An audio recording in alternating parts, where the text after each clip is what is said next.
Ano, saan tayo magla-lunch? Ikaw, kahit saan. Mahal! Mahal! Kamusta ka dito? Sandali. Eden, anong ginagawa mo dito sa opisina ko? Naglalako ako dito. Diyos ko po, ba't naglalako ka ng saging sa loob ng opisina ko? Eh, hindi naman bawal. Pinayagan naman ako ng security guard na pumasok. Alam mo, napakatanga mo talaga eh. Puro na lang kahihiyan yung binibigay mo sa buhay ko. Eden, umaasa ka na nga lang sa akin, tapos ngayon bibigyan mo pa ako ng kahihiyan dito sa loob ng opisina ko. Magbebenta ka ng basura? Renz, hindi to basura. Namuhunan talaga ako nito. Nag-angkat ako para naman yung komisyon nito pwede kong pantulong sa'yo sa mga gastusin sa bahay. Alam mo, Renz, kung ako sa'yo, iwanan mo na kasi yung asawa mo. Tapos, tumitingin ka sa paligid mo. Malay mo, nandito lang pala sa paligid mo. Magiging bago mong asawa. Teka lang walang galang na po. Asawa po ako ni Renz. Asawang nakakahiya. Eden, tingnan mo naman yung mga suot namin, no? Tapos tingnan mo yung mga ibang tao nakatingin sa'yo. Eden, manager ako dito sa kumpanya. May reputasyon ako. Malaki yung sahod ko. Hindi yung... Tingin mo, may mga bibili niyan sa'yo dito? Bakit naman hindi? Isa pa, hindi naman ako magnanakaw dito eh. Nagbebenta lang ako. Marangal to na trabaho. Paano ka nakapagbenta dito, ha? Ha? Sige nga! Pinapasok nga ako ng security guard. Yvette! Pumasok! Halika dito. Sir, bakit po? Bakit po? Ba't mo pinapasok to? Ay, sir! Anong ay, sir? Anong ay, sir? Di ba kilala mo ako? Opo. Alam mo namang asawa ko to, di ba? O, yun na nga po. Asawa mo rin po eh. Isa pa, sir. May permit naman to kay, CEO po eh. Nako, Renz. Pinayagan naman po siya eh. Napakatangan yung dalawa! Lalo ka na, Yvette. Alam mo, simula ngayon wala ka ng trabaho. Dahil sa katangahan mo, pinapasok mo yung ganitong itsura. Alam mo namang asawa ko, tapos tignan mo yung itsura ko sa amin dalawa. Nakakahiya, di ba? Ngayon, wala ka ng trabaho. Tapos yung ipapakain mo dun sa mga anak mo, wala, di ba? Kasi tanga ka. Nagdidesisyon ka ng wala sa lugar. Impake mo ng gamit mo. Mahal, teka lang. Bakit mo naman siya tatanggalin ng dahil lang sa akin na pinapasok ako? Oy, kababae, ba't pa nakikisali ka? Tindera ka lang naman ng saging. Pwede ba wala ka namang alam dito? Alam mo kung ako sa'yo, umuwi ka na lang, kainin mo na lahat ng saging mo. Miss Kat, dahan-dahan. Okay lang, I can handle this, okay? Sorry. Kita mo na, nakakahiya ka talaga. Yvette, sabi ko, umalis ka na, wala ka ng trabaho. Sir. Alis!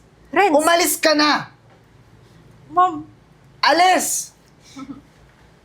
Renz, ano ba? Kung galit ka sa akin, Hindi akin pa ka tayo, na magalit. Eden, hindi pa tayo tapos ha. May meeting ako ng alas 8. Ngayon, balis ka sa building, malilintikan kapag uwi ko. Miss Kat, punta na tayo dun sa meeting. Tara na, iwanan mo na yung asawa mo. anak, ano ba? Nakita ko yung lahat ng pangyayari ah. Hindi ko kasi maintindihan sa'yo, ba't kinakailangan pa naman mag-disguise ka ng ganyan? Kala mo ba't di ko nakita sa'yo yung ginawa ng hayop na yon? Mahayaan mo na. Ano pabayaan? Konting panahon pa. Hinihintay ko lang na baka magbago isang araw si Renz. Yung nililigawan naman ako niya dati, hindi naman siya ganun eh. Kaya naniniwala ako, magbabago pa yun. Di ko alam kung anong plano mo sa buhay. Ba't ba kinakailangan na isekreto mo ako sa kanya? Sinabi mo pa, ulila ka na. Tingnan mo naman pag-iitsura mo, paano namang hindi magagalit si Renz? Tingnan mo nga, akalain nga ba na anak kita? Ba't hindi ka pa ibulgar mo yung lahat at bumongga ka ng pananamit para malaman nila kung sino ka? Ma, may tamang panahon para dyan. Pero sa ngayon, ayoko pa. Total naman, dati, tanggap pa naman ako ni Renz eh. Pero siguro, mainit lang talaga yung ulo niya gawa ng marami siyang trabaho, di ba? Eden, hindi ka naman kasal kay Renz. Anong hinahabol mo? Pag talagang ayaw ka ng lalaki, ayaw ka ng lalaki. Napakaraming lalaki, Eden. Pero ma, mahal ko si Renz. Kaya, Punyetang pagmamahal yan. Kaya nagkakaleche-leche eh. hayaan mo na. Ako nang bahala. Huwag ka na mag-alala. Baka may gagawin ka pa, pumunta ka na dun. May meeting nga ako eh. Pinuntahan lang kita eh. O sige na, pumunta ka na dun. Oo, sige, umuwi ka na. Sige. Mahal, saan ka pupunta? Teka lang, bakit may dala kang bag? Kakauwi mo lang, di ba? Tapos Oo. kasama mo pa tong katrabaho mo? Oh, Eden, kakauwi ko lang ng bahay kasi dinala ko na yung mga gamit ko. kay Kat na ako titira. Magsasama na kami, tsaka hindi naman tayo kasal. 'Di ba? Teka lang, Renz. Bakit biglaan naman to lahat? Wala kang pasabi sa akin. Tanga ka rin pala talaga no? Bakit hindi mo tanungin yung sarili mo? Bakit biglaan ka rin na pumunta sa opisina ko, magbebenta ka ng saging na mukha kang unggoy na ipapahiya mo kung hayop ka? Pero Renz, may pahintulot naman ng CEO na pumasok ako doon para magbenta. Wala naman akong mali doon, di ba? Anong walang mali? Mali na mukha kang tanga na nagbebenta doon? Tapos ako ito. Alam mo ba kung bakit ako ganito itsura ko lagi? Kasi nagpapa-impress ako sa kumpanya dahil matalino ko, Eden. Magaling. Tsaka isa pa, running for promotion kaming dalawa ni Kat. At bukas na yung interview namin. Tsaka alam mo, para hindi malasing si Renz, na yung kalib-in mo, na magiging kalib-in ko na, huwag ka na tumutol. Pwede ba ipaubayan mo na siya sa akin? Eden, magiging masaya kami ni Kat. Kasi parehas kaming mapopromote, tataas yung sahod namin. Ako Vice President, ikaw General Manager. Ganun lang ba yun kadali para sa'yo? Nang dahil sa mga posisyon nyo sa opisina, at ako ganito lang, kaya kayo magsasama? Di ba parang unfair naman yun? Paano na lang yung ilang taon nating pinagsamahan, Renz? Unfair sa akin kasi nga tiniis kita. Akala ko naman kasi may mahuhutot ako sa'yo. Wala naman pala. Yan, tingnan mo itsura mo. Tingnan mo itsura mo sa salamin, nakakahiya ka. Sa tingin mo ba ikaw lang nagtiis? Ako din, Renz. Bakit? Lahat ng pera ko, di ba, na pinagtrabahuan ko sa kumpanya, binibigyan kita. Kasi ulila ka na, di ba? Wala kang magulang, nakakahiya. Alam mo, hindi ko na kaya mabuhay kasama ka, Eden. Bakit ako? Tumutulong naman ako Pero pinipigilan mo ko kasi kinakahiya mo ko. Hindi ka ba nakakahiya? At saka, tapos na yung diskusyon na to. Tara na. May bago na akong mahal. Renz, teka lang, mag-usap tayo. Bitawan mo ako! Halika na, Kat. Bye. Miss Gina, good morning po. Sobrang Good morning. excited na po kami ni Kat. Ako din po. Ma'am, yun nga po. Yung napag-usapan sa meeting, yung tungkol sa... Promotion po. Oo nga. Kahit ako excited kasi sabay kayo mapopromote. Ang kaso, napataon naman tong promotion na to sa permanenteng pagbabakasyon ko na. Parang anak ko na yung mag-handle nitong opisina, yung bagong CEO na. Okay. At siya na rin ang magdi-decide tungkol dyan sa promotion na sinasabi niyo. Naku ma'am, hindi mo pa nasasabi yung may anak po pala kayo, ha? Galing po bang US yan? Secret. Tatawagin ko na para makausap niyo na at siya nang mag-interview sa inyo. Anak! Ma, Eden? Di ba yung ex-kalib-in mo? oo. Eden? Ex ko na siya. At pwede na siya sa'yo habang buhay. Sandali lang. Naguguluhan ako. Eden, ang sabi mo sa akin, ulila ka na, patay na yung magulang mo. Ma'am Gina, paano naging anak niyo po tong kalib-in ko? Hayaan mo na yung anak ko ang magpaliwanag. Alam mo, Renz, sinabi ko lang na ulila na ako. Kasi humahanap ako ng totoong lalaki na magmamahal sa akin. At ikaw yun.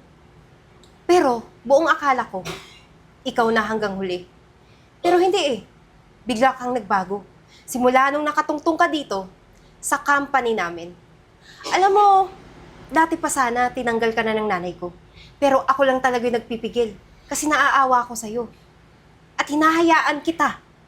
Kahit alam ko na meron kang kinakalandi dito. Eden, alam mo kung gaano kalaki yung promotion na to sa akin. Malaking bagay to. Matagal ko tong minahal, pinagtrabahuhan. Huwag mong kunin sa akin to, Eden. Kung gusto mo, magbalikan tayo, iiwanan ko na lang to. Tsaka ako, huwag niyo ko idamay dyan Unang-una, may asawa at anak ako. Hindi naman pwede na madamay sila. Mawalan ako ng trabaho. Kabit mo ako? Oo, kabit lang kita. Walang iya ka, sabi mo wala kang anak, di ba? Mas walang yaka. Akala mo, hindi ko alam na may asawa ka din. Eden, Ma'am. magiging asawa kita. Hindi pa tayo nakakapagpakasal, live-in pa lang, pero... Ma! Parang pag ginawa pa yan ni Eden, ako na mismo ang hahadlang.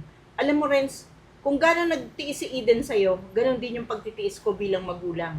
Hinayaan ko yung anak ko sa pagdi-disguise dahil mahal ka niya.